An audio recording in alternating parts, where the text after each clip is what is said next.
every once in a while, you're going to see me switch over to a sign that says Nikon webcam in hopes it'll wake up. That doesn't mean anything when Okay. it happens. I think your picture's fine, though. Yeah, I know, but Mary was going to zoom in on all the gear and everything. Oh, you have a director. You have you have a director of photography and a director and producer standing there in one person in the room. Right, but you can't lift up the laptop and move it around, folks. So. Hi, Mark. Yeah. Ready to officially start this? Sure. So, Bob, I see your camera's working. So, do you want to start us off and just tell us about your bio, your history, going back to your early days in New York? You don't have to go back to your musical instrument training as a child, but at least pick it up from adulthood. It's funny.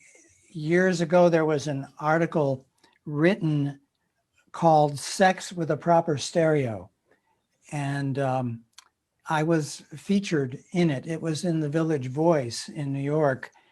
And a young man named David Chesky viewed the article and filed it away because, oh my gosh, there's a guy who is a recording engineer, but also an audiophile, because I'm thinking of starting an audiophile record company. And the rest is history. How about stopping right there? So, well, how did he get in touch with you later? He picked up the phone and called me up. Like I said, the rest is history. What were you doing at the time? I know when I first met you, you were teaching at an audio institute, right? Well, I was teaching at the Institute of Audio Research. I was recording different groups, direct to 2-track with my equipment, and also doing maintenance in various studios in New York. Kind of a jack of all trades, or a Bob of all trades. When Chesky started recording, even before he started recording, we did some reissues of RCA BMG Reader's Digest stuff, and that's really how it got started, including some LPs. Oh yeah, some of those were awesome. I remember when I first started getting into classical music, my roommate was playing some Chopin thing from a Reader's Digest record, and I didn't realize I liked classical music, and then I really got into that, and so then I rushed out to buy some Chopin LPs from real labels like Deutsche Grammophon, and discovered that, geez, that Reader's Digest thing, I think the pianist was better and it actually sounded better. Yeah, and Ken Wilkinson, of course, gets the credit. So one thing that I regretted, well, I was a member of the New York Audio Society, of course. But anyway, one thing that I regretted was the digital technology at the time, around 1888, not 1888, I'm not that old. Anyway, 1988 through about 1991 was really, really primitive, even with the modifications that I was doing. And one of the records that I restored was Daphne et Chloe with the, was it Charles Monk conducting the Boston Symphony, a very early 30 IPS quarter-inch recording, absolutely in gorgeous, gorgeous condition, beautiful shape. And so I took my Sony PCM F1 down and simultaneously made my own digital transfer of it, but it just doesn't come close to the quality of the LP that we made. And we never produced any digital recordings that wasn't in the license, any digital recordings of the Reader's Digest stuff. If you fast forward to late 1990s and all the way through the 2000s, digital technology, I think the situation has reversed. And I personally would prefer a 24-bit 96 kilohertz and above transfer from that original tape than I would the LP. Sorry to get anybody mad about that. We could talk about LPs and whether they're euphonic or whether they're actually more accurate, but that's a different discussion, but I'm just giving you my preference. So when you started actually doing recordings for Chesky, it was a very unusual technique, a Yes. different recording philosophy. Whose philosophy was it? Well, David had the idea and I was the implementer. David's idea was to use, I don't know who gave him the idea, was to use a Blumline characteristic figure-8 microphone.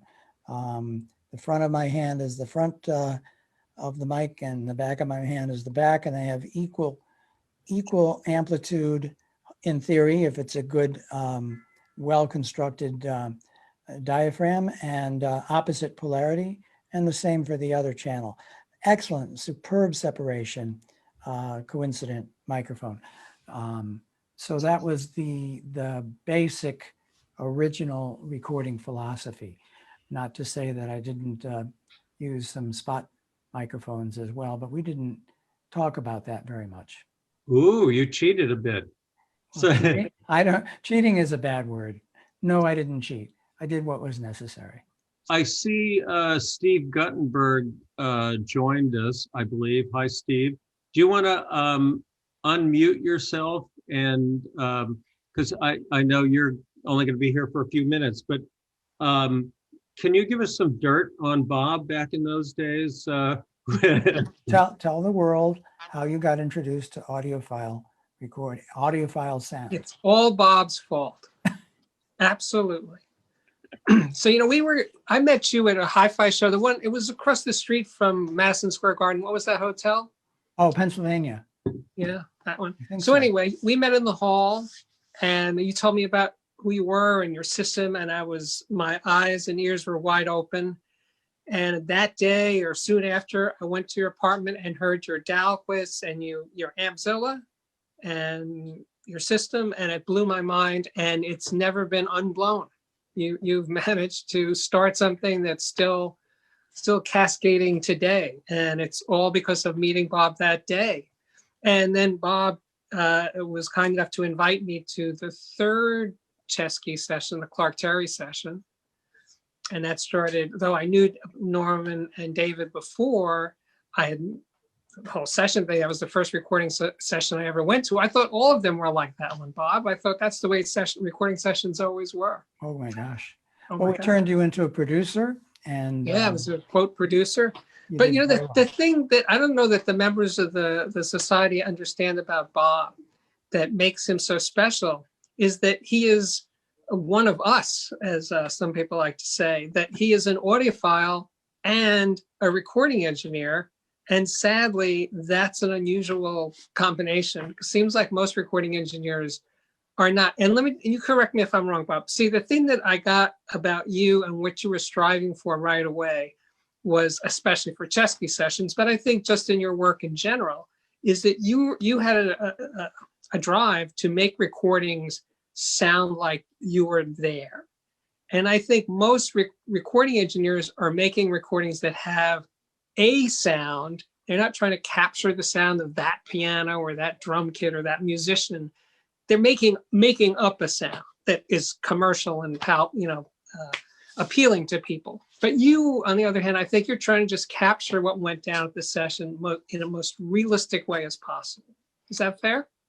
Yes, but if we fast forward to today, where most Yes. of my work is mastering, Right. I work in many, many, many different genres. And even when I'm working on hip hop, and I don't mean this in a pigeonholing manner. I should say, no matter what genre I'm working on, I'll try to capture into it, to bring into it the impact and the depth that happens in a live performance. And knock on wood, cross fingers, most of my clients are really happy with the results. They don't know that in some cases I'm uncompressing the mix that they send me. Yeah, decompressing the mix that they send me so that it'll have more dynamic impact than what they sent, but they love it. I'm just looking back on the sessions that I attended with Bob and David Chesky. And I think the dedication of David and Bob to really capture that sound as purely and as accurately as possible was amazing. Because the thing is, it is, Bob again knows more about this than I ever will. It's an illusion, right? That a singer can be as loud as a drummer, you know, or a saxophone so player. when you talk, sorry for interrupting, Steve, but when you talk about capturing, shall we say, capturing the image that you have in your mind, one of the things that I think I do very well is balance. Right. If you don't have good balance, it doesn't matter if you have one microphone or 100 microphones. You do want to capture the balance that's in your mind. So when we did the Anna Karam, Anna was on the back side of the figure-8 mic, because you can sing on the back side, just like they did in the 1940s with the RCA 44BX, which was a ribbon figure-8 microphone. And then they put the orchestra on the other side. So oftentimes I would start with that premise, but put Anna very, very close to the backside of the mic and the instruments at a greater distance from the mic. And since it's a stereo mic, to create the illusion that she's there, and she is there singing in front of the orchestra.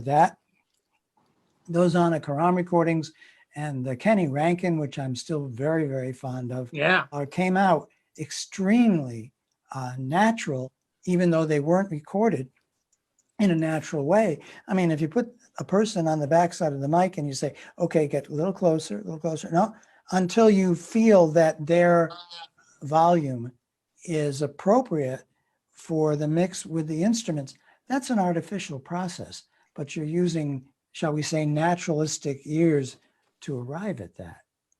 I don't know. More natural than having them in a booth listening over headphones and doing the vocal 2 months after the band left the studio. How much of that, Steve, is the virtue of the musician being inspired by the performers? Yeah, absolutely, in real it's time. beyond the audiophile aspect of capturing some sort of reality. It is performance. Yeah, absolutely. Yeah, and I don't know how many people know that one of the more famous recordings that I made, which for a long time was played at hi-fi shows around the world, was Rebecca Pidgeon's Spanish Harlem. Many of you remember that. By the way, I'm impressed by the New Jersey Audiophile Society, having 61 participants in this meeting today. It's blowing my mind that you're all there and remaining silent too, which is amazing too. No, seriously, how many of you realize that Rebecca was singing on the backside of a figure-8 microphone, and all those other instruments are being balanced by me by positioning them on the other side of the mic. What did you do about like John Pizzarelli? That was one of the first Cheskys that blew me away. And he's just playing an acoustic guitar, or it may have been electric, but it was an open body guitar, and singing. And you can hear every little rivet in the cymbals while he's singing. And it just blew me away. The drums are on the back side of the mic. Oh. He's on the front side. Yeah, David would shoot me for giving away any of this. But remember the Mccoy Tyner session with Joe Henderson. Sure. And that was done at RCA Studio, this huge studio that you record symphony orchestras in, and there's this quartet, and it was amazing, and to get that balance. And there was that, remember when Joe Henderson did the solo on, I think it's Ask Me Now, right? Mm-hmm. And he was on the stage at one end of the studio. Remember that? Am I remembering that correctly? It's coming back. It was, and it was happening. It was happening before our eyes and ears. We'd like to think the magic is the room, but the magic is the performer relating to the room. I'm going to tell you guys a cute little story about that Mccoy Tyner session. While they were warming up, Joe Henderson starts to play some kind of a lick, like a commercial lick or whatever. And Ron Carter looks at Joe and says, "Don't do that. You do that, you get popular." I don't remember that. Yeah, Bob go- actually helped put together the band for my wedding. And it was musicians who were in the Saturday Night Live band. Who was the saxophone player? Oh, you're asking me to remember something. Oh, his last Great. name is Young. Oh my God. Oh, George Young. George Young, right. Oh yeah, and And- George performed on the Kenny Rankin album. What a story. What an incredible, talented musician. I don't know what he's doing today, but my God, George was so intuitive, and he's not wearing headphones either. But in between Kenny on one of the songs, if you want to pull out that album, you should play it. There's a song, Ariana it's called, and Kenny wrote it. I'm really sorry to have seen Kenny pass away as well. That was an amazing session. Wow, that Yeah. was So Kenny is performing at the microphone, and when he finishes singing, George does his solo, and he just knew to move in to the mic. Nobody told him to do it. He just knew. I mean, he's, an old timer, I guess, from way back. And when Kenny started to ad lib with George, George intuitively pulled back. Mm. And all of that is interaction, all of that balance is from the musicians themselves. And it worked perfectly. So in one of the dates that he played on, he came in early and he had on his music stand all these different mouthpieces, and he was playing something, changing the mouthpiece, playing the next one. And I said, I was unaware that was part of the gig of being a saxophone player.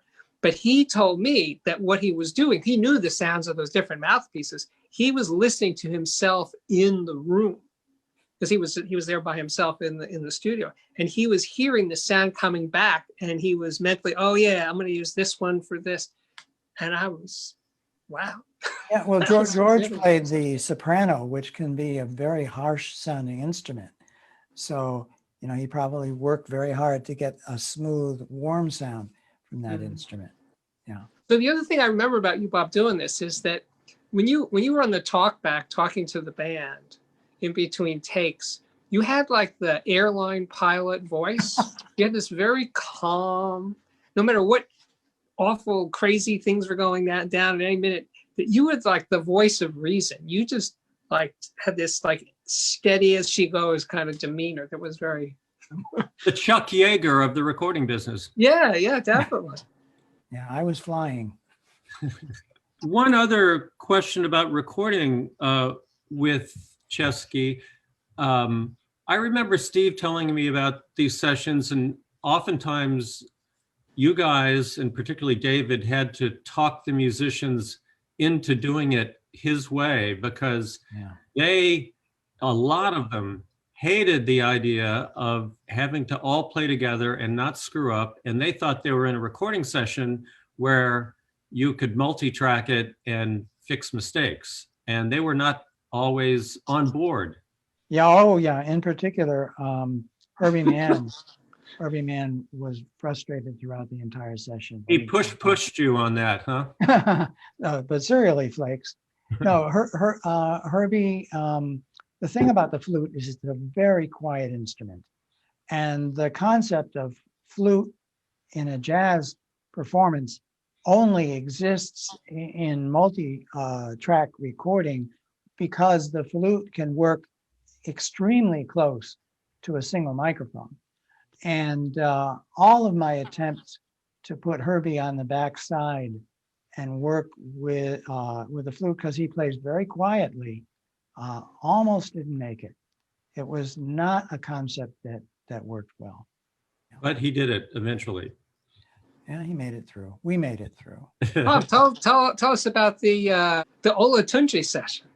Was that, you were there for that one, right? Of course I was. Okay, just making sure. Because remember, it was supposed to be, Chesky was calling it folkloric, but Olatunji wanted to make basically a fusion record. I don't remember the details. You don't remember that? Oh, because it was like this tug of war. What kind of record are we making? Because they wanted to get louder and louder and have electric bass and all these things, and everything was getting louder, and it was hard to get the balance happening, and it was sort of a coming together on the second day of like how to get this thing done. But it was a great session. I mean, he was amazing. His whole family was there. His grandchildren were banging on things. It was incredible. But the first day, it looked like this isn't going to work because where they want to go and where Chesky wants to go are not the same place. And Baba Olatunji is another man who has passed away since. But you just brought up a memory of the recording sessions that was actually a realization for me, and might be one for you guys. In the initial sessions, I would say the first 3 or 4, I set up all my gear in one corner of the room while you guys were sitting in front of a pair of audiophile speakers. And I was using my Stax headphones with my customized Stax amplifier. And I was doing great until we had a piano solo. And I'm giving away something here. I guess you're gonna, this word is gonna get back to David sooner or later, but It'll get there sooner. it'll get there sooner than later. Bob, I'll edit the video. Don't worry. I'll mute this part. Okay, I think you should. No, I won't. So, only the people here, our most intimate, my most intimate 58 friends, are going to learn that I was working that way, and I had a pair of spot mics on the piano. And whenever the piano solo came up, since I was putting the piano's high notes in my left ear and the piano's low notes in the middle of the stereo field, to mix in with the overall picture from the main mic. If you think about it, guys, you know, it's very hard for a piano, drums, and bass and saxophone to balance each other for real. So there are some little tweaks that you do. And one of them was to use a pair of spot mics. But every time I would raise the piano gain just a hair during his solo, it wasn't loud enough for all of you guys listening on the speakers. And David would have to give me a little direction, you know, up a little more, because it's right here in my ear, coming in at me, especially the high end of the piano. And for me, it was perfect. So I said, okay, we've got to give up on this. And from that point on, I would sit at the optimum position in front of the speakers, and Mo, Larry, and Curly would stand right behind me and try to figure out what they Yes, were we did. Yeah, right. Which one were you, Steve? Were you Curly? I think I was in the back. I was the caboose. I was in the back. But you know, the being the fly on the wall, so to speak, between the conversations between Bob and David were amazing in terms of how they communicated with each other. They were on the same page, you know, at least 90% of the time. Obviously, it had to be that way, but if we they weren't really on the did same listen page, to each other. You guys really did listen to each other in terms of what was going down at that moment. if we weren't on the same page, I would have been fired long ago. Well, I was that's true. I was an independent engineer. I was never an employee of Chesky, although I got the title of chief engineer at some point because that was what I did. So knock on wood, David and I got along. We still get along.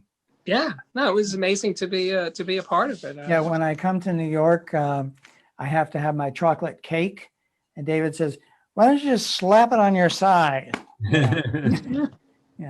Yep. So, Bob, what was your favorite? What's the standout? If you could pick just one Oh my God. session. Oh, there's too many. I mean, I love Orchestra Nova, Monty Alexander. Really, really nice stuff. Paquito de Rivera, Havana Cafe, of course. In the church when it was like 23 degrees. I forgot That the one? temperature. Yeah. I could you had forget? I had them pull all the cushions out of the church, and I used that to control the reverberation. How about the Antonio Carlos Jobim showing up at the Anna Karam session? Is that a biggie for you? Okay, Mary, come over here and tell them a little story about that. Oh, You can do it. the Anna Karam Yeah, yeah. thing? Yes, talking to my- we want Mary. Come on. Talk into the mic here. Okay, well, This is Mary. This is Mary. hi, everybody. How you doing, Mary? The interesting thing for me, of course, the Anna Karam one has a more personal story for me in the sense that I was there photographing the session, and it was really cool, exciting to be photographing Tom Jobim, and Anna Karam was, beside herself.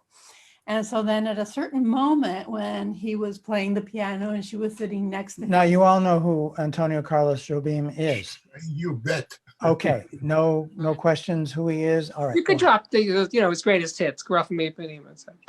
Yeah, and so then they were, he was playing the piano and she was sitting next to him and they were cooing and singing and stuff. And I was taking photos, and at a certain moment, I guess, by mistake, they were going to kiss, and they kissed in the mouth. And so then I caught it with my camera, but I didn't even realize it. And then I got a visit at my photo studio, and Anna said, I want that negative of me and Jobim kissing, because I don't want you to be publishing it somewhere. I don't want you to be, using it in order to, I guess she thought I was going to sell it to one of the tabloids or something of her, Anna Karam, kissing Tom Jobim, right? She could And so- recognize the paparazzi when she saw it, and that you were the paparazzi. And I was the paparazzi. And so then I said, no, it's my negative. I'm not going to give it to you. And then she said, yes, you are. And she got really grumpy and kind of mean and this and the other. And I said, I'll tell you what I'll do. So I pulled out the negative and I said, I'll cut it right in front of your eyes. Okay. And so that you'll see, I had no intention of selling it. And so then I took it out, I cut it in front of her, and she never spoke to me again. Because she wanted me, or somebody. She was probably going to be sending it to the media in Brazil and to have her moment of glory of kissing Tom Jobim in the mouth while they were singing or something. So that's my Wow, that's a good one. I didn't know that. She never spoke to me again, even though Oh. I was the one that got her on the Chesky label. It's true. Okay, It's true. because We of me got Anna Karam on the that Chesky label. she was on the Chesky label. You want to know because- that story? Yeah, well, we went Okay. to see Paquito de Rivera. We went to a concert at Carnegie Hall. Carnegie Hall, and Paquito was there playing, and because I love Latin music, and then he brought Anna Karam up on stage to play with him, and he said, "Oh, I want to introduce you all to this young lady," and she started singing, and everybody was really happy in the audience, and they liked it a lot. And then Bob was there with me Mhm. because he accompanied me to go see Paquito. So after the show, we went to say hello to Paquito and then Anna Karam. And then Bob said, I'm going to make contact for you with David Chesky. Okay, because I think that you could be a good artist for the label. And so then that's how Anna Karam got on the Chesky label. It was through me and Bob. And so, but that's how she showed her gratitude toward me. See, Don't ever mess with Mary, folks. chop, chop, chop. Do you have the contact sheet at least? Oh yeah, well, I have, probably I do. I don't, I cut that up too. Oh, I do obviously have photos of the recording session. So that was cool. But beyond all that, the thing I remember was that he wanted his certain whiskey on the piano, and he wanted the lights go down. He wanted candlelight. And his It was a- cigar. Yeah, it was a thing. It was it set a mood. That's for sure. Oh, yeah. Yeah. Yeah. He's been around, was around for a long, long time. One of my greatest musicians that I love for all time is Tom Jobim. So now, Mark, are you full of all the stories? Yeah, if Steve doesn't have any more embarrassing moments to discuss with you, you can move Oh, on I got to one. whatever I got one. Before you start, Bob, I got to get going because I have to have something I got to do right away. Yeah. So I'm glad I was here for this part. You look great. Mary looks Oh, great. thank you. Thank you. And I'm sure we'll meet again at an AES eventually in the future. Yes, if I don't see you in the future, I'll see you in the pasture. Exactly. But serially, Flake. So you forgot that part. Anyway, thanks for having me, guys. See you later. Thank Thanks, you for Mark. joining, Steve. Take care. Sure. Yeah. Bye. Thank you for having me. I enjoyed being had. Okay. So yeah, I was going to say another quick story about Peggy Lee. You all recall that we recorded her. And so I was soothing her and went into a vocal booth where we had to set up a separate microphone for her because she was in her 80s and was singing very, very softly. And she was looking at the microphone and she said, that's not a Telefunken microphone, is it? I said, well, no, it's not exactly a Telefunken, but it's a close relative of a Telefunken. But little did I know that she absolutely abhorred Telefunken microphones. And the next 30 minutes were spent with David soothing her and telling her it's really an AKG, see the label. Oh, God, that was a very trying and embarrassing time. Amazing. So Peggy Lee at 80 knew her microphones and knew that. She had to learn that Okay. it wasn't a Telefunken. So What's your first audiophile story? My first audiophile story? When you got kicked out of that, or Oh. you ran out? Oh, yeah. I've been an audiophile since about the age of 9 or 10.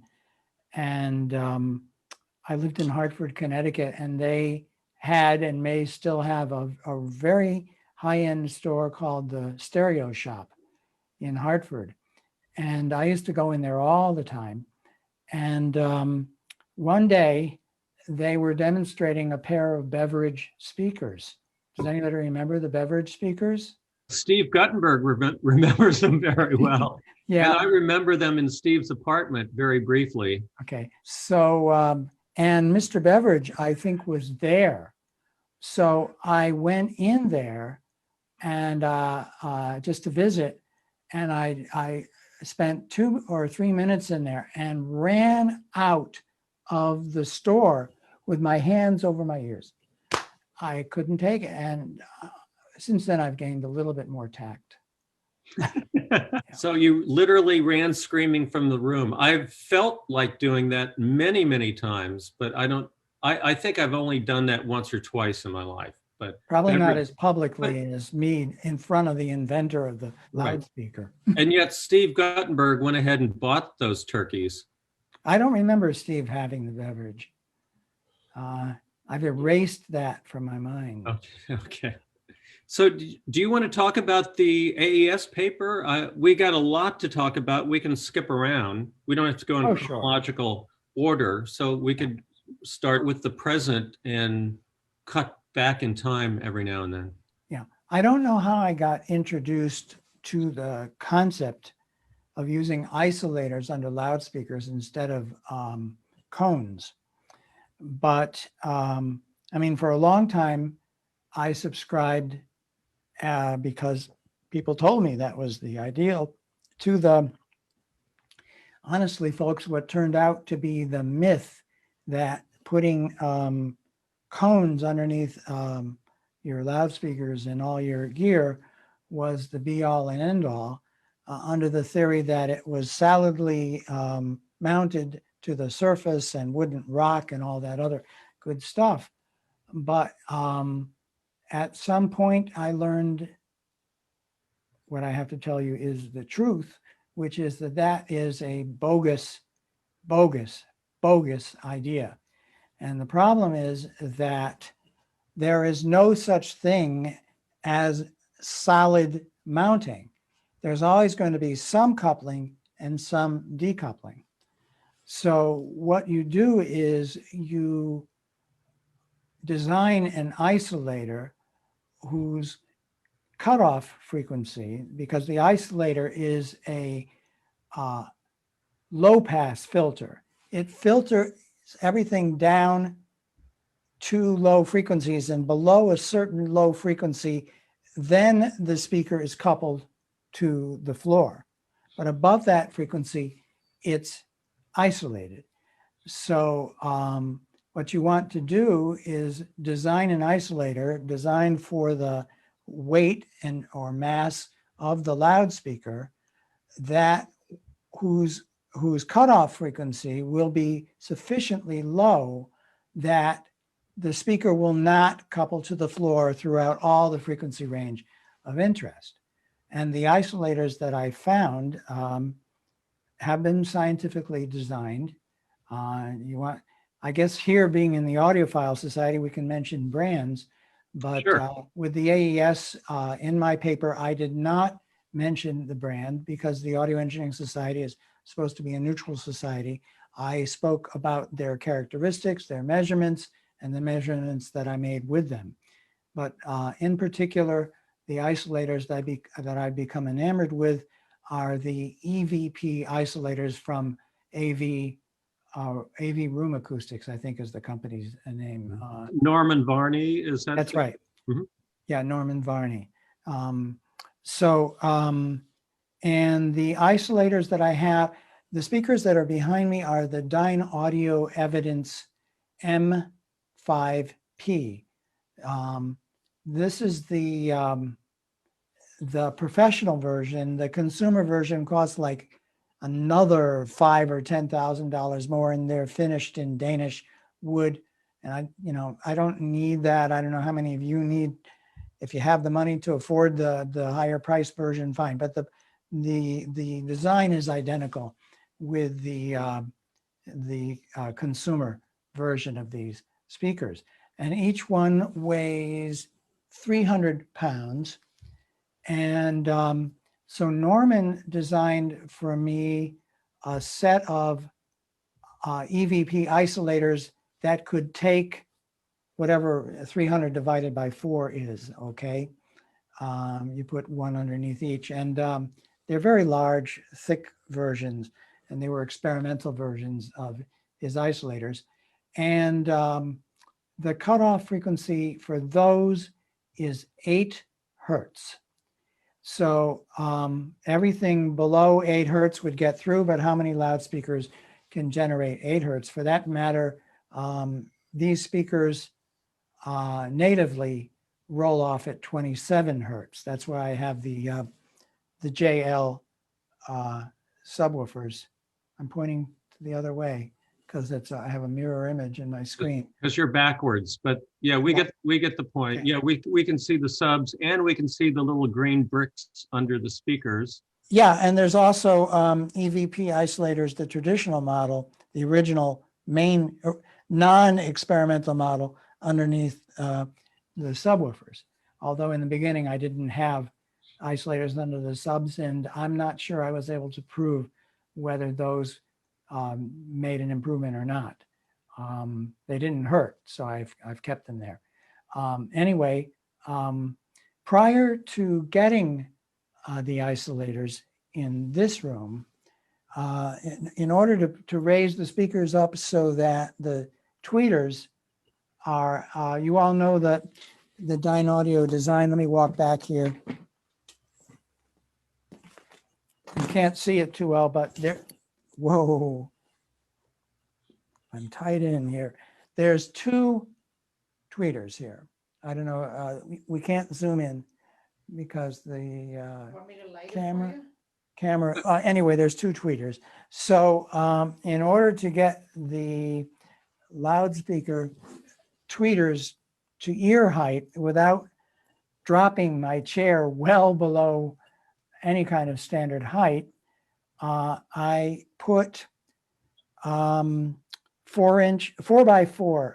Is that what it is? That's about 4 inches, maybe 3 and something inches square, I put 4x4s, 4 of them under the speaker to raise them up to that height.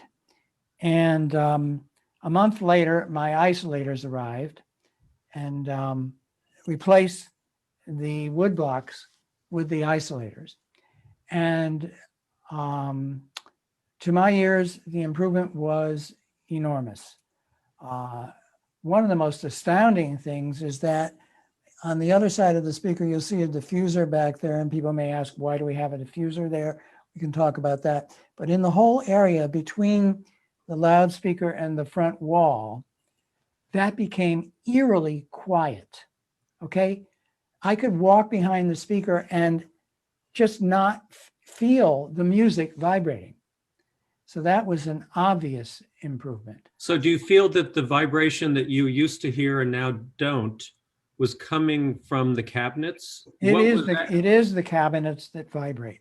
Even though people talk about how neutral and all kinds of cabinets are, I'll tell you, it's not so easy to build a totally neutral cabinet.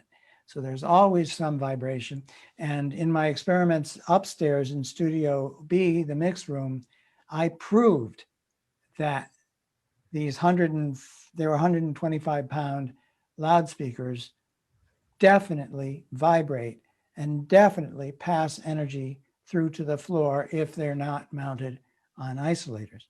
So the things that Norman taught me is that sound travels.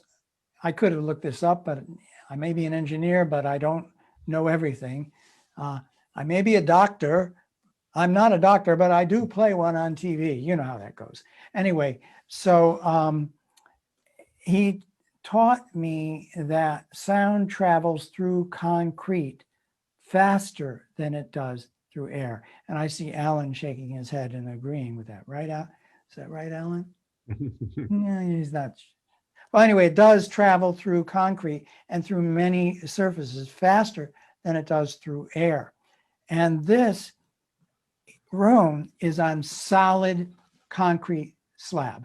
It's incredible. So with the wood blocks, the speakers were mounted, or in theory, coupled to the floor, and with the isolators, they're isolated from the floor. Now, what you get when they're not isolated is a kind of a double image. You hear and you feel the sound coming at you slightly delayed, and that you lose focus. When you put the isolators under the speakers, that doesn't happen. So everything got much tighter. But there must be some frequencies that the isolators are not actually helping the cabinets, that the cabinets are still vibrating. They're isolated from the floor. Well, but the major, apparently the major mode of travel back there between the speaker and the wall, I theorize, is speaker to floor to wall. At least that's my explanation, because I can stand there now and play music at a pretty good loud level and just not feel the pressure back there that I used to feel when the speakers were mounted on the wood blocks. Have you tried it with other speakers or just the Dynaudios? You said you used them also in your other speakers. Absolutely, in Studio B, and that's where I performed the measurements for the AES paper. Mm-hmm. But down here, I do have measurements before and after. It's just that the scientists whose names shall remain nameless, 2 of them just said, this is a bogus measurement. You can't make one measurement now and another one a month later and have it be valid, even though I have evidence that shows in the measurements that they're coherent above 300 hertz. The waterfalls are very, very matching, and that only below about 300 hertz, you can see the effect of the isolators. They didn't want to believe it. And I had other methods for proving that the microphone is in the exact same position, all these things. But those naysayers said, you can't do that. So that inspired me to when I installed the Key 3 and the BXT in Studio B to perform a set of scientific experiments and measurements before and after. And the key speakers are smallish compared to these, or they're still Yeah. pretty big? The key comes in two parts. You can have it with or without the woofer. The main speaker is Hmm. 3 feet tall, Maybe approximately. a little bit. Want me to measure it and come back? Yeah, Mary, please. Thank you. So Mary's going to measure the. Or we can also look that up. That's KII, correct? That's right, Key 3, and they're made in Germany, and they have gained a tremendous reaction amongst audiophiles and amongst professionals, because you know the world of professional and audiophile has kind of not unified, but gotten closer together. Somebody mentioned the LS35As and that the designer went to form PMC. And I think that there may be quite a few audiophiles who have PMC speakers. But it's definitely those two worlds have joined together. And the Key 3s are amazing speakers. I could have had them here, but these Dynaudios are so extremely well integrated. And, you know, they being 8 foot tall, they throw a tremendous soundstage, and I'd never had that experience before. And I'm very, very happy to have that. It adds an additional dimension to the listening experience to have a set of really tall loudspeakers, I think. Have you considered trying other isolators in addition to the ones you have now to see if those make a difference? And more importantly, how did you lift those speakers up to get the isolators attached since they're so heavy? These, Yes. 1 foot at a time. And you kind of like tilt it just a little tiny bit, just if you can get a 1/4 inch of space, and then slide the isolator in place of the wood block that's there, and then slide the wood block out. There's a carpet here, and I've cut a hole, a square hole the size of the loudspeaker all the way down to the concrete. So I could slide the isolator, slide the wood block towards the middle of the loudspeaker and then slide the isolator in place one at a time. So that they're not threaded into the base of the speaker, and there's no Okay. truth to the rumor that you strapped them to Mary's back to do this. Mary will come back and decide whether she's going to respond to that or not, because I deny everything. But seriously though, these Dynaudios have spikes in them, and so do the Key 3 BXT. The metal spikes rest on the top of the isolator, which has a steel plate glued to the isolator. And I use that to tweak the angle and height of the speaker. Okay, and the other question was regarding trying out a different set of isolators like isoacoustic or still points, etc. I haven't. And the trouble that it takes to go through is not going to encourage me to start playing with that. Have you talked to other people about their isolators? I mean, it seems pretty remarkable that these isolate all the way down to 8 hertz, which is amazing. And that must be proprietary technology. But does anybody else come close to that? I know. I don't know. A lot of us have isoacoustics things, and I've been interested in trying Norman Varney's products, but I was just wondering if you had any experience with other people's gear. I have no experience with that, but I can report to you that Norman is an expert on vibration, measurement, and isolation, and he has spent thousands and thousands of dollars in certified vibration measurement laboratories to assess the performance of the isolators that he designed. If you can get a word out of isoacoustic, that they actually have a certification from a laboratory that measures their cutoff frequency with a given load, then my ears would perk up. I can be very scientific about this. I can also tell you what my ears tell me. Mm-hmm. Mm-hmm. One quick question. You mentioned getting these speakers just at the right height and at the right tilt. Well, the tilt is vertical, of course. Yes, right.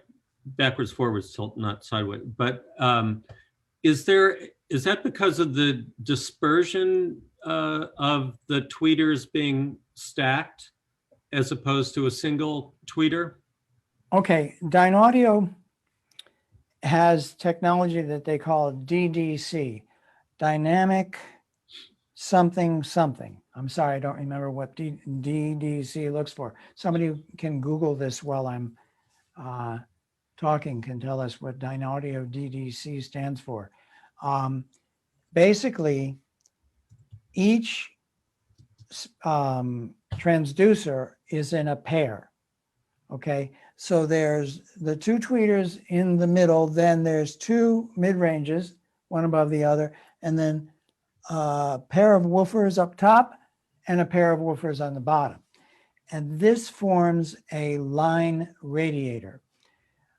The crossover is in theory a three-way, but it's actually a five-way because each tweeter has a very slightly different frequency characteristic on purpose so that you don't get comb filtering. And it also affects the directivity of the loudspeaker so that it rejects, and I don't know what this number means, but they claim it rejects 75% of energy going to the ceiling and 75% of energy going to the floor. And that's obtained by the cancellation and addition of pairs of loudspeakers, each with its own slightly different frequency offset. Right. And you said the magic word directivity. It stands for dynamic directivity control. The cool thing also is with two tweeters, you never run out of headroom. These things can play cleanly and loudly, as loud as louder than I ever need to go. Could we talk about mastering? One of the questions we ask everyone who is a guest is, how's business during the pandemic? And when I told my wife Ida that you were going to be on, and she said, well, how's the mastering business? And with coronavirus, he must be hurting. And I said, I don't think so. But you tell us, has it changed your business at all? Yeah, the in-person work has dried up. And some people who might have come in person are sending their material. And the internet has gotten fast enough so that we can interchange 24-bit 96K and up files and manage. Right. So they can hear a clone of what you're doing, of what you've done, and make their judgments. The problem of not being in person, and this brings up a big philosophical issue, is how do you know that how they're listening to your masters for approval? How do you know they're hearing anything like what you're hearing in your studio? You've made a huge effort to be, I'll use the bad word, accurate, so that you can be pretty sure you know what's in those files. You know what they're supposed to sound like. But nobody really knows, no matter how good the system. And how do you trust a client to play that back? Okay, there are several things that give me confidence for the majority of the clients. If I have a client who's listening on a boombox, chances are they're not going to be engaging me anyway. I've written a book That's the mastering audio that. Yeah, that's right. Yeah, it's a play on words too. Wait, let me see.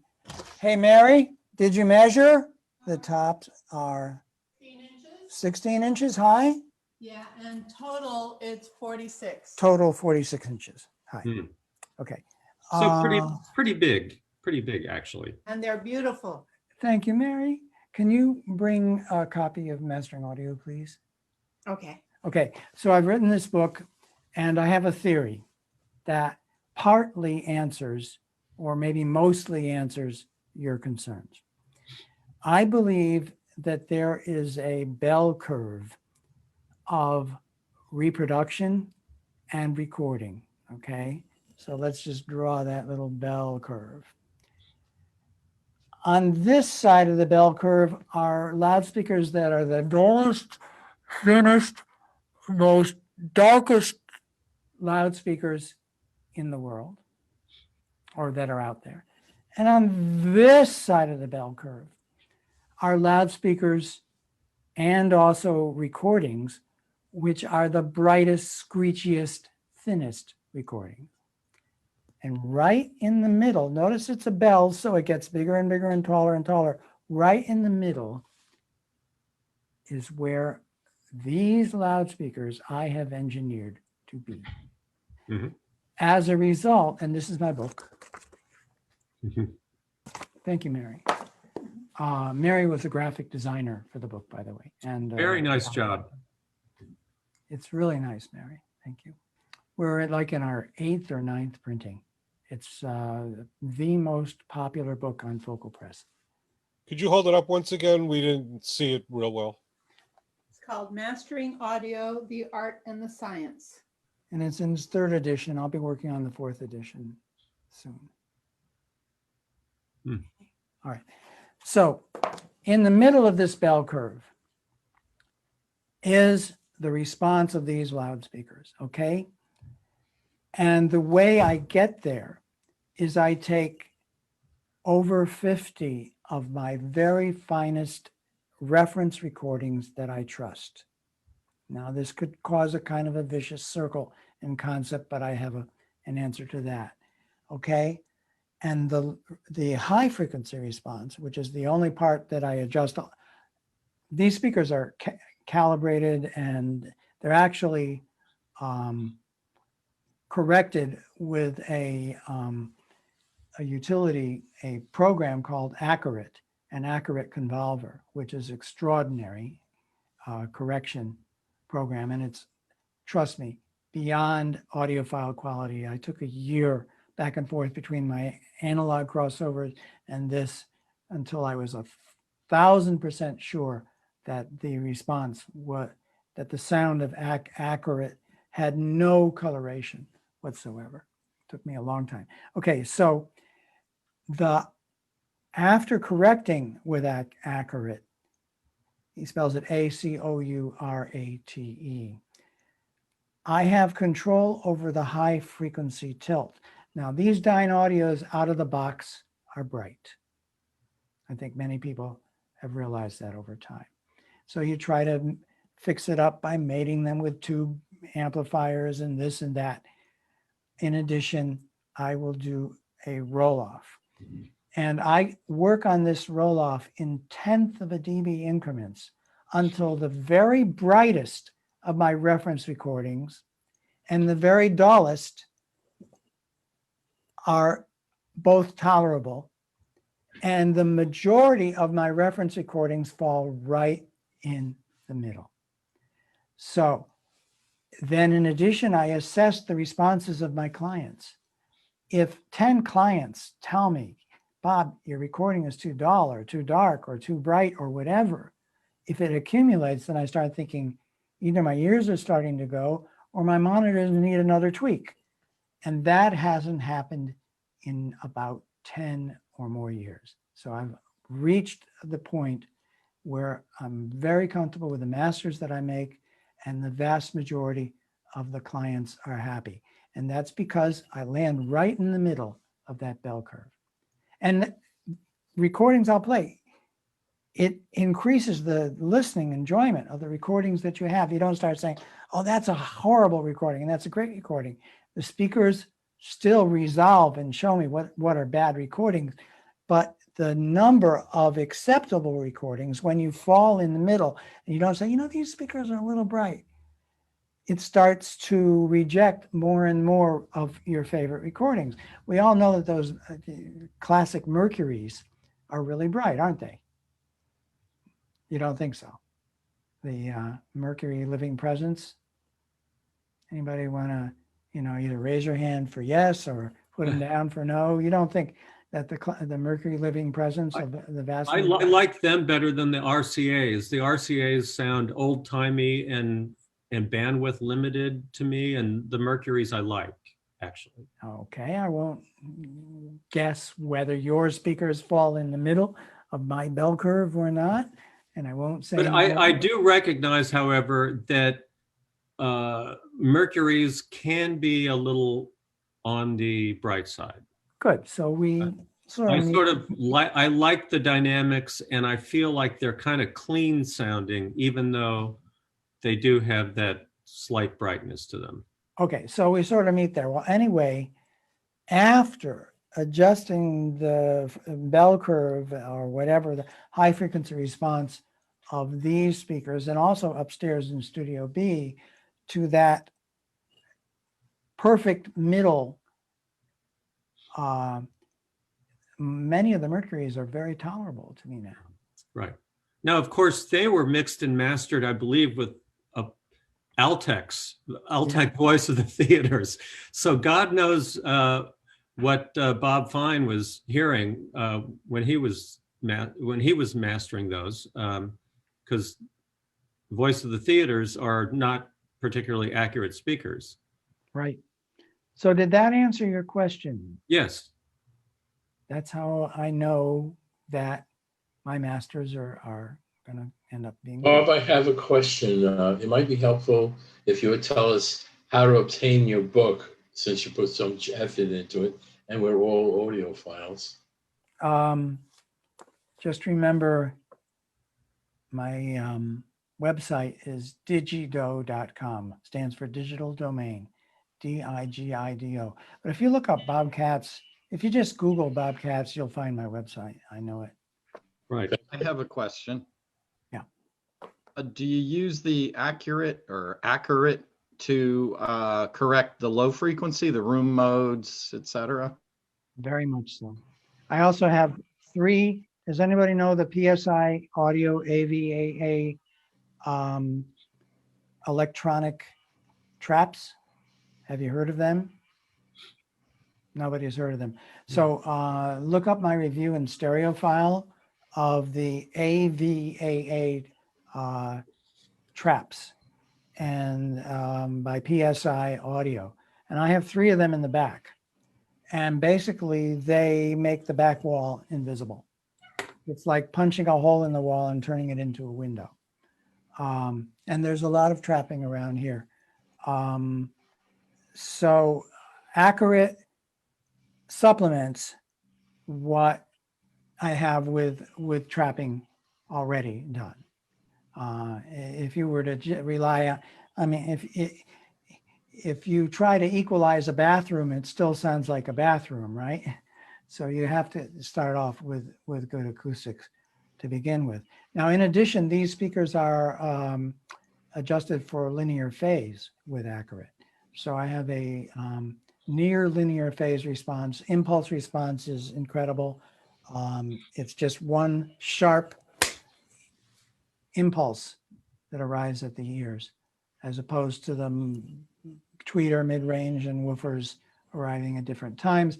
And I have a crossover, a digital, God forbid I'm using the word, digital electronic crossover in accurate that divides using a linear phase crossover between the subs and the mains. And it goes down to 17 hertz flat and 15 hertz at -3 dB. What do you find subjectively that impulse response and the lack of phase issues brings to the sound? Very subtle. Improvement in depth, primarily an improvement in depth and the cohesiveness of the sound. I highly recommend it. It's the next step forward. Now you can't run MQA with this system, by the way. So if you're a big MQA fanatic, you can't do it with an accurate convolved system. What is the hardware you use? Good question. For accurate, Yes. I have a dedicated computer with an AES EBU with 16 channels of AES EBU interface. And I actually have implemented a 5.1 system with accurate. And I have 8 channels of D to A converter, 2 of them for the stereo subs. And they combine if the center speaker, the low frequency response of the center speaker goes to both subs, but the low frequency response of the left front goes to the left sub, and the left surround goes to the left sub, and so on.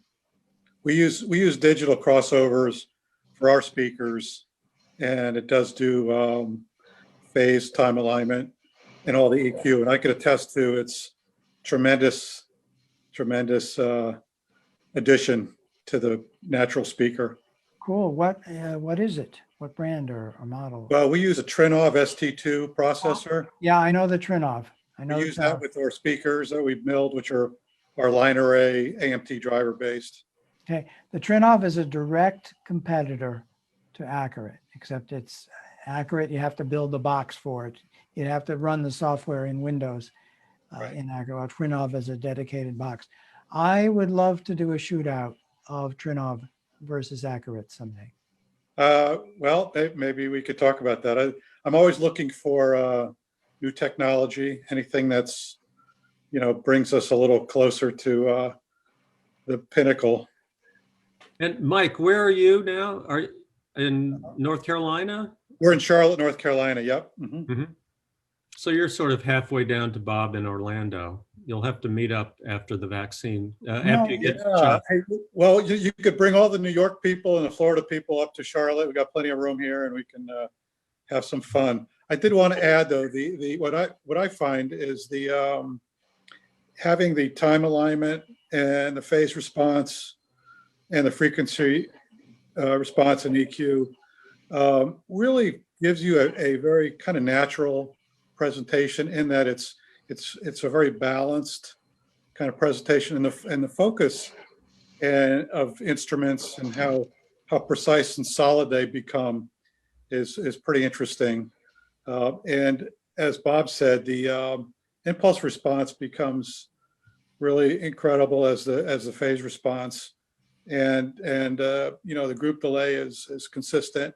So it just doesn't ever sound funny. It just has a very realistic quality to it. And as Bob said too, we always recommend room treatment wherever possible first, and let the processor do a little less work. Oh yeah, absolutely. I have a switch where I can switch between linear phase and minimum phase for people who come in for the first time, and they get it. They quickly get it. And the key threes have a linear phase from the beginning. So and there's also a switch that you can do in the keys, and it's subtle. It is subtle, admittedly, but that's kind of what we're all about in the hobby as well as the profession. Yeah. So can I ask, Mike, were you finished? Oh, no. What is the name of your company, just for everybody who's listening? Oh, my company is Orion Audio, and we import the analysis audio planar ribbons, and we build our own speakers here in Charlotte. We build our own drivers, our AMT drivers we build ourselves, and everything else we build. The only thing we don't build is the Trinov processor, of course, and the woofers that we source. Okay, thank you. Thank you. Yeah, congratulations, Mike. There aren't too many out there right now doing what you're doing and what I'm doing. I just, Bob, you might like this, just a quick note. our tower, which I don't know if you can see behind me. I can. I power those with 1.5 watts. The sensitivity is really high, and we find that adds to the ability to have tremendous dynamic peaks with like no compression. So it's a dipole. It's high sensitivity. So it's kind of unique, and it's all DSP controlled crossovers and all the EQ and everything. What electronics are you using? They are Trinoff. The amp and preamp? Mike and I have an opposite philosophy. I have over 6,000 watts total in this surround system. What electronics you have? What electronics do I have? Right. Okay, well, let's start. I can rotate this. Okay, this controller, can you hear the clicks? Yes. Okay, that remote control is 1 dB per step, and it's changing a bunch of relays in each of 8 channels of discrete op amps, following the D to A converters in the Cranesong electronics. So it's a Class A audiophile quality discrete op amp designed by Dave Hill. And each step is changing the resistors in front of the op amp. So you don't have any DSP doing that gain change, although I don't have to do it that way. I can do it with Accurate as well. And it's pretty cool. So there's these 1, 2, 3, 4 Class A combination D to A converters and monitor controllers designed by Dave Hill, who is an audiophile quality professional designer. So you may never have heard of Dave Hill and the company called Cranesong, but I use the Cranesong monitor controller. And forward from that are a pair of Class D monoblocks from a company in Italy that's using the Hypex NC500. Now, admittedly, the Hypex is not for everyone. It's extremely revealing, and some people think that it actually sounds bright.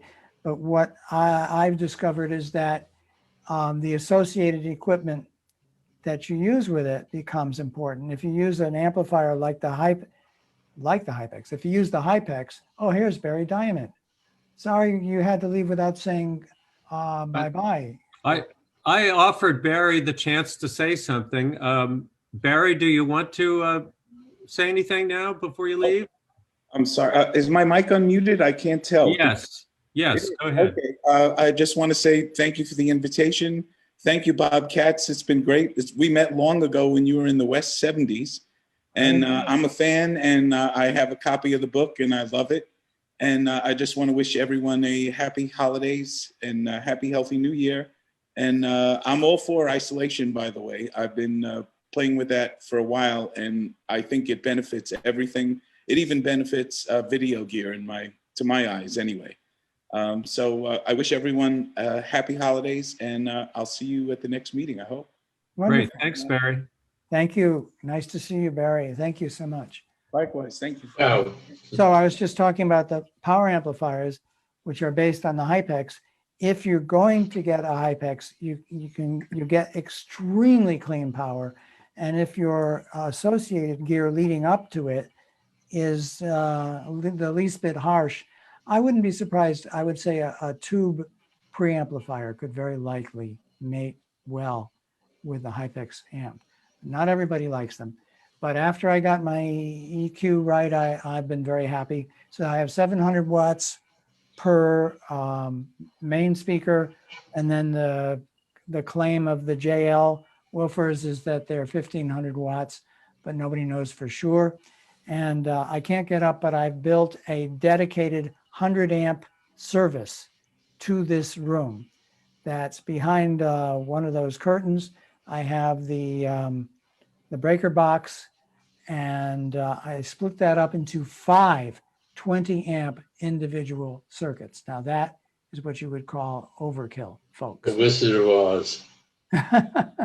It really is nice back there. And they're all protected by Surgex protectors and EMI RFI. And so the whole power for this room and for the computer room goes back to one central point, which is really important. And after I installed and built this power system, the noise in my power system went down by 20 dB, the power system itself. And some power transformers that used to vibrate, they don't do that anymore. So there's some good stuff going down the power lines in here now. Okay, so I've got the 2 Hypexes plus the 2 JLs, and then the rest of the, there's a center speaker in the middle that's a Lipinski, and there's 2 Lipinski surrounds. People say, well, how can you have a surround system if every speaker is a different model and brand, and the secret is accurate? The tonality is incredibly well matched, and the surround, everything, the time alignment, everything I've got right. So it works out very well. And besides, am I going to have 2 of those Dynaudios plus another one in the middle and another one of those 2 Dynaudios on the sides? Those are what, $50,000 a pair list price speakers. And I think you touched on something that's important, for maybe worth repeating, is the ability of the DSP systems to really, I think time alignment, is what you said, how key that is, and how the DSP systems really facilitate that without, doing major physical alterations. yeah, and if it's a well-engineered system, which I assume that the Trinov is, when you're done, you couldn't hear the difference. I couldn't hear the difference in the tonality between the center speaker and the 2 side speakers. Yeah. Wow. So Bob, can I ask you a semi-philosophical and semi-practical question? Why do we need mastering? Why can't we just get what the recording engineer and the artist approved in the recording studio in the first place? Look, if everybody was George Massenburg, I would be out of a job. Okay? George's mixes done with extremely linear loudspeakers, and he's been doing it for decades, like I've been doing it for decades, are extraordinary. However, if you're making an album, the consistency from track to track is not something that happens automatically, because you have to wait until you get the context.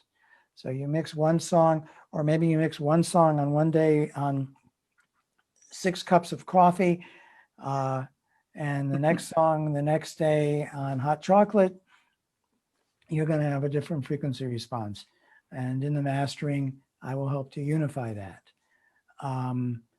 But there are a number of recordings that come through here where I do absolutely nothing except to assemble them, make sure that there's an aesthetic gap from track to track in the album, and then send it out.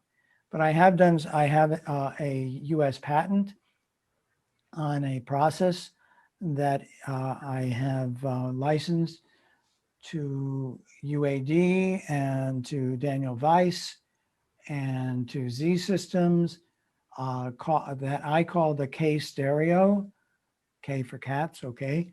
And it actually extracts the ambience from a recording. So I can take a recording, and I have effectively the handle on the reverberation in the recording after the recording was made. So if a recording sounds like it doesn't have quite enough depth or width or spatiality, my process allows me to manipulate that after the recording was mixed. And I have a number of other. So you things. find most recordings come into you too dry? No, not no? at all. No, I myself may use the K stereo on maybe 10% of the recordings that come in. No, no, I try to avoid that. And I certainly don't add artificial reverb to a recording. There are times when a recording comes in and the mix engineer didn't use a very decent reverb, and I have 3 of the world's best reverbs here in the mastering room and in the mix room. So I might say, listen, if you send me 2 stems, a stem is a subdivision of the tracks. And if you send me, say, the vocal dry and the instruments wet, I'll put my Bricasti reverb on the vocal and I'll help you finish it off. And they say, and their eyes light up and they'll say, Bricasti, oh yeah, because it's has a reputation amongst audiophiles for a great power amplifier and amongst recording engineers for great reverb. So I might use the Bricasti in that case, but it's very rare for me to add reverb in the mastering process. And nobody gets upset that you're asking for stems. Do they feel like, oh, he doesn't like my recording, now he needs to remix it? Or is it professionally just everybody thinks it's fine for you to tweak a few things? Not everybody, no, of course not. But again, it took me a long time to get tact, Mark. Mark, you have a bedside manner now. At this point, yeah. What did they used to say? Jane, you ignorant slut. But anyway, I try to ask my clients to send me one mix as an example of their recording, and I will give them, at no charge, as a matter of fact, my assessment of whether I think it's ready for mastering. And if I think that it may need some stems, very diplomatically, I'll bring it up to them before the process begins. I might say, listen, I'm concerned that your vocal sounds a little bright, but your instruments sound a little dull. So I think that we need to unify those a little better. And it might be better if you send me a vocal stem and an instrumental stem. But I do try to limit my requests to a maximum of 4 stereo stems. If it gets any more than that, then I'm actually remixing. And well, either they need a lot of help mixing, in which case sometimes they'll come to me and ask me to improve the mix, or I'll say, listen, please go back and remix this, and here's my advice. And then 2 months later, they might come back with a remix and say, what do you think now? And they took all my advice. And then it's ready to be mastered. Mm-hmm. So could we ask a question? Jens, you have your hand up. Would you like to ask something? Yes, I will. Hello, Bob. Hi, Jens. This is this word that makes my system shake. It's called compression.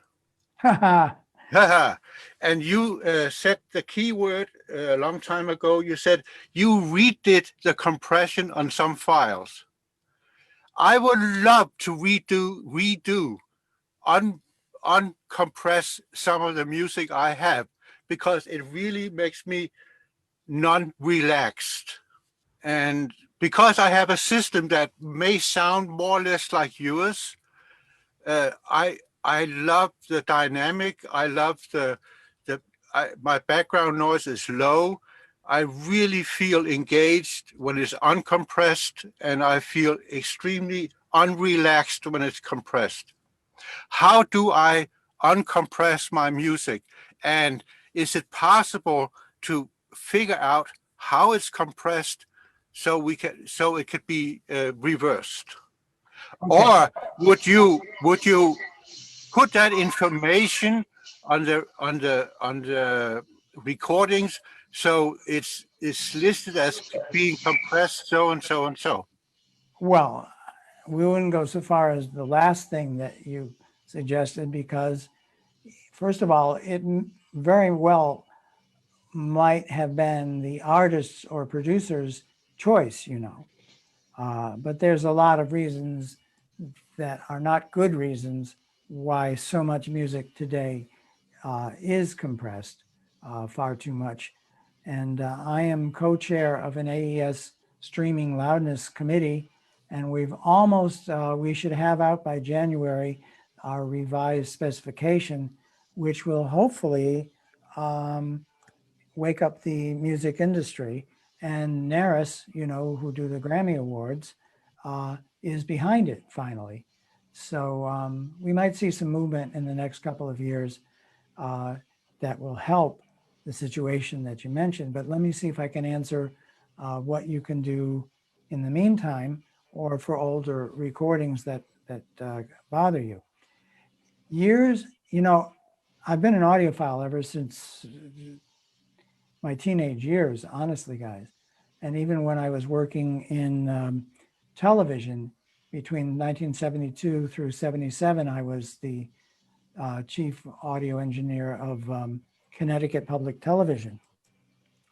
Even at that time, when everything was analog, I went to, does everybody remember DBX? Yep. We call it DBX. I visited Dave Blackmer when he was just getting started in a very small office in Boston. And I bought two boxes that he had invented called the DBX 117. It was a combination compressor expander. And I bought it to use as a primitive noise reduction system for my analog tape recordings, because you could put it in a certain degree of compression and you'd set it by the number, and then you'd play back the tape and you'd set it for a certain degree of expansion. And if you set it very delicately, you could reduce the noise on the tape. But when I wasn't using it as a noise reduction unit, I was using it in my stereo system to undo the compression on some recordings, because I could turn up the expander and increase that. Now, I think Bob Carver had a box that did something like that too. Anybody recall what that box was?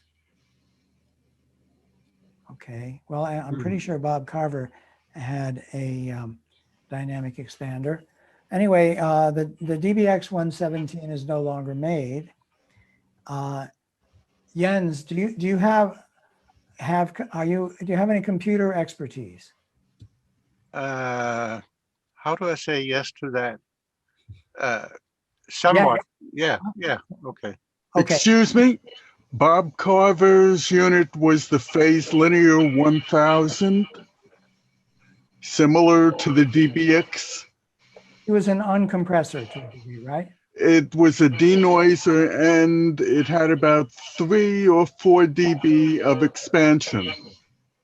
Which is a lot, by the way, okay? You could control it. There were adjustments, but it went up to about 3 or 4 dB. I just bought one this week. Have you plugged it in? Not yet. I'm going to replace the old caps. This is like from 1970 something. Well, anyway, I had that device in my stereo system. You can get carried away with it, Jens. But anyway, what the modern equivalent today would be, you'd have to buy a DAW, digital audio workstation. The best one for you would be, well, you could buy Reaper. It's very inexpensive. And so you could buy Reaper, and you need an interface. So can you handle digital in and digital out? Sure. Describe to me how you would do that. Oh, I don't know. I can't do, don't make me do that. Okay, so you would need some kind of an interface to your system that can play are you playing streaming music at this point? Yes. Okay. Let me add to this. I've tried with some files to decompress them, and it doesn't sound good at all. Well, some of it is skill, and some of it is maybe that you can't you can't get you can't polish a turd. You know, there's a limit to what you can do. Right. But anyway, if you get a DAW like a Reaper and an interface that has digital in and digital out, and you can feed your title or your Qobuz signal digitally into it. Are you following me? Yes. And take the digital out and feed that to your DAC. In the DAW, you would run an upward expander, and I would give you the name of the plugin that you could use, that you could play with. Okay. And that's how you would do it today. I have to try that. Send me a message through my website, because I have to think of what's easy for you to handle that would do the job and do it smoothly, and you wouldn't call me back and say, that's the cure is worse than the disease. Now I have over here, it'll be hard to see, but maybe, okay. I'm so sorry we don't have the camera working today. This is an analog 3-band compressor and expander. The man who designed it is Leif Masses, and the company is Mazalek, and it's $6,000, and it works in the analog domain. And I will, when mastering, if I need a little bit of decompression or upward expansion, I can do it in up to 3 bands. Maybe I won't do the high end, maybe I'll do the low end and the mid end to restore some of the dynamics to recordings if I think it needs it. I would say, at this point, I would say thank you very much. Anytime, Jens. Glad to be here. May I ask a question, Bob? You told us about your speaker isolation, and it's very specific and designed for the speakers you have behind you. Do they have a product line which will handle many other types of speakers? I'm unfamiliar with them.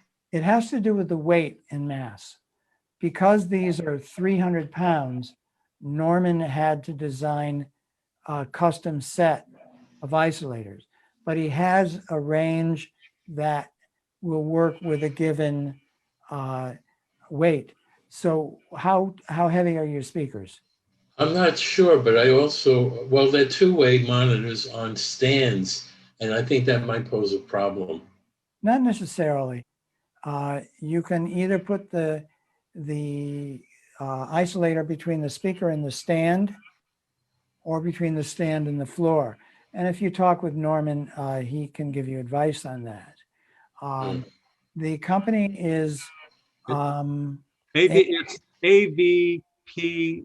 I'm sorry, AV Room Service. That's it. Alan Hyman in the chat. Ron, if you just open up the chat window, Alan Hyman was nice enough to give his URL and his name for reference. So I would contact Norman and give him, just have a talk with him.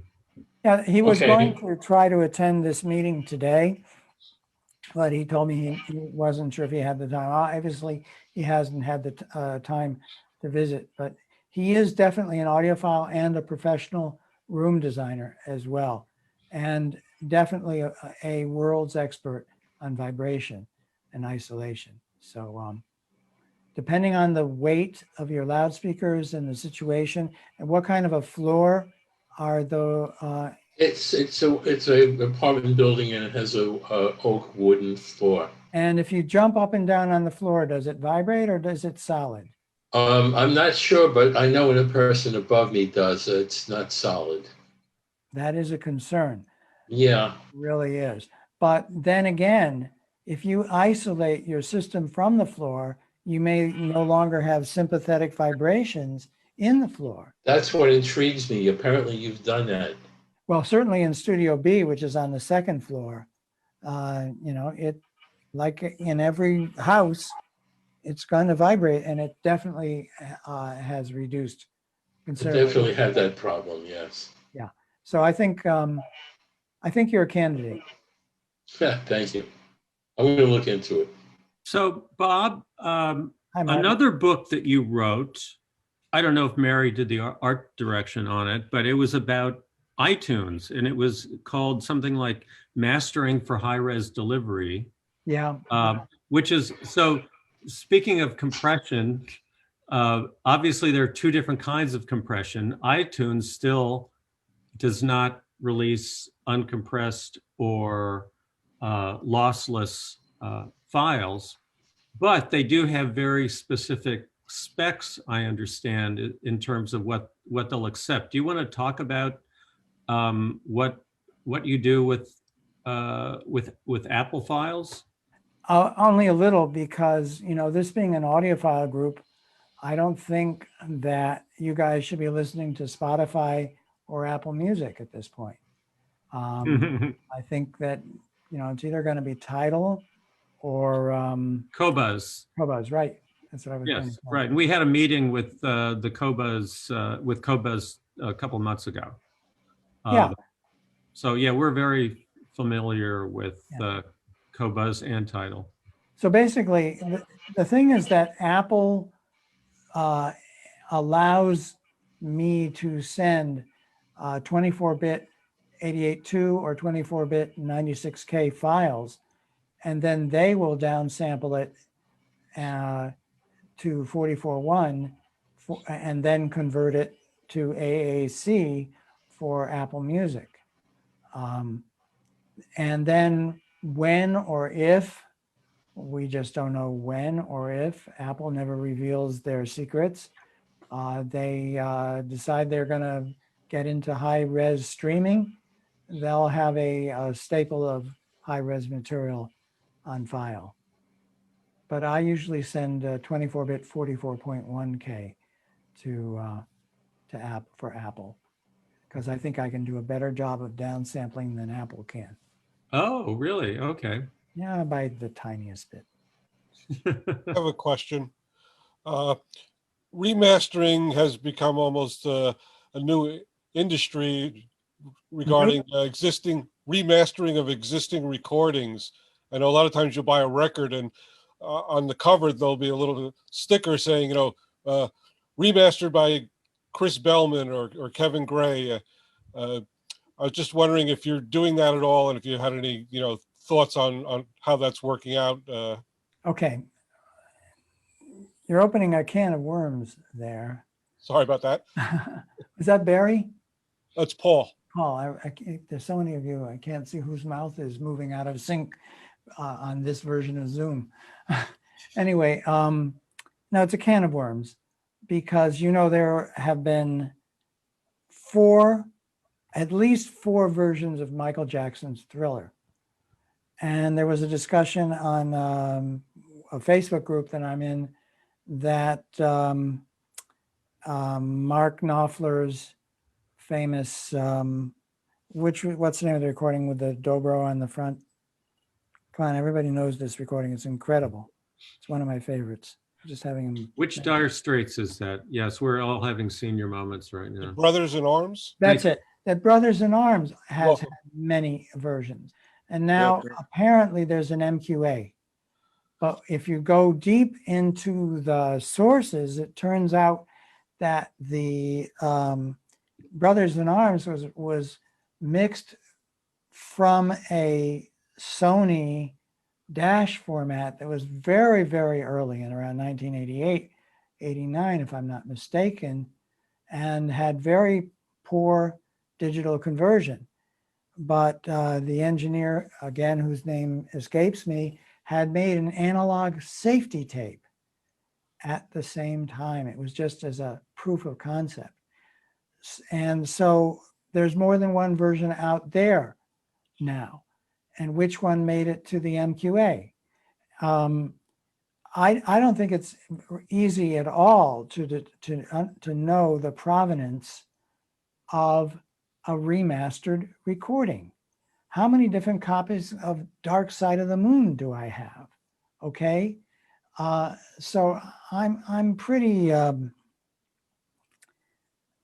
not stressed out. I'm just kind of tired of that, in the sense that I just don't know what I'm getting when I'm getting it. So there you go.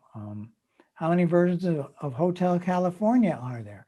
And the remastered version, I can objectively tell you, is overcompressed compared to the original master. And that's what happened with Thriller. Each version a little louder than the previous. It sucks. I don't see that getting better very soon, because the labels will insist that the latest version is the quote unquote definitive version, and that's the one that is the one and only one that they'll allow to be put up on Tidal. Even if it is the worst sounding one, it's the new one. And so it's a horrific situation.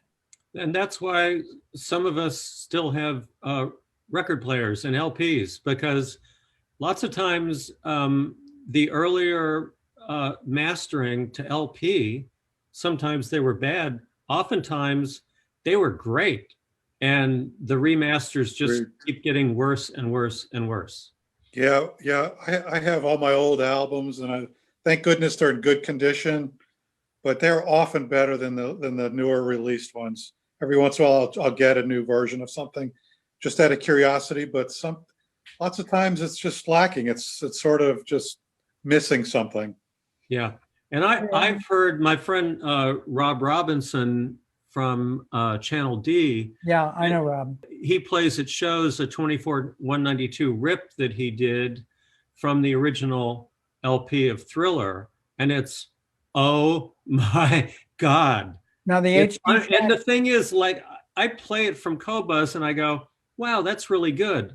But actually the original LP is just mind-blowing. I do have the HD tracks of Thriller, and I think it's the first version. I thought it was very good, but I never heard Rob's transcription, so I couldn't tell. Yes, it's jaw-dropping, and that happens. Doesn't happen all the time, but it happens often enough that it's worth keeping your old LPs. Absolutely. But it's not always true. So I don't sit here with an illusion and say that my original LP of Dark Side of the Moon does not sound as good as the best Dark Side of the Moon that I have from 2496 from HD Tracks. What can I tell you? So we're about 2 hours into the meeting now. So anybody else have questions? Or Bob, are there things that we didn't get to that you would like to talk about? Well, someday I'd like to come back once I can get the Nikon working, because Mary, if she's still willing, will give you close-ups of the gear, and I can talk about how I use it. But it's just not easy to do without close-ups. Cool. Thank you. Well, I have a question. Bob, how can we contact you? I'd be curious, or would like to speak to you about the DSP system you use at some point. What's the best way to contact you? I can give you the email address, which is always good, but if you just remember digido.com, and you go to the Contact Us page and you send a note, say, hey, this is Mike. I want to talk about Trinnov versus Accurate or whatever. I'm right there. Great. And then I'll send you an email back. But if it comes through, that's the easiest way to find me is spell out the website. It's digido.com. Okay. DIGIDO. Great. I'm pretty sure I have that listed on the NJS website, Mike, in the meeting notes. I've got the name of the website there. Oh, okay. Perfect. Great. Thank you. I'm also on the most wanted on the post office wall. I thought you looked familiar.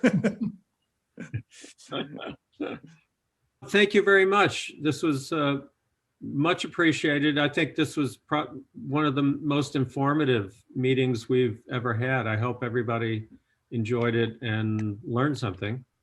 Thank you. Thank you. Yes, excellent. Bob, you were very generous in your discussion about your speakers and your electronics. You mentioned nothing about wires. Is there anything about wires you want to mention? Yeah, absolutely. Everything in another hour. Everything in here, no, I won't take long. Everything in here is wired by me with Mogami AES EBU cable that I use for analog or digital. It has an extremely wide bandwidth and it's very, very tonally neutral. And it's not very expensive. And it's very inexpensive. Although it is oxygen. Model number again? It is oxygen-free copper. Okay, well, could you mention the model again? I don't remember the model. If you look it up, I think that on Mogami's website, they have the a professional grade it says AES EBU. Right.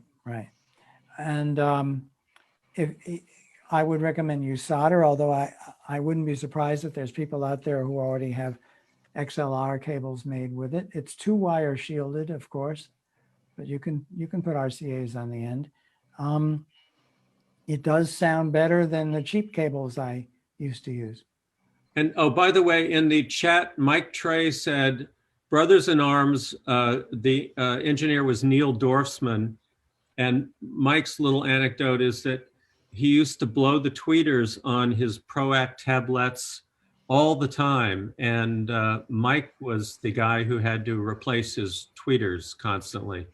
Oh, I just wanted to say, Bob, that the true test of a good meeting is looking at the participants, and typically a lot of people will fall off as the meeting goes along, and you retained about 95% of the original 61 almost right up to the end there. So kudos for you for keeping it so interesting and so enlightening for the full 2 hours. Thank you so much. I'm going to wrap this up. Thanks everyone for joining the show, and hope to do this with you again sometime. Thank you very much. Thank you very much. Thank you. Thank you. Bye. Enjoyed it.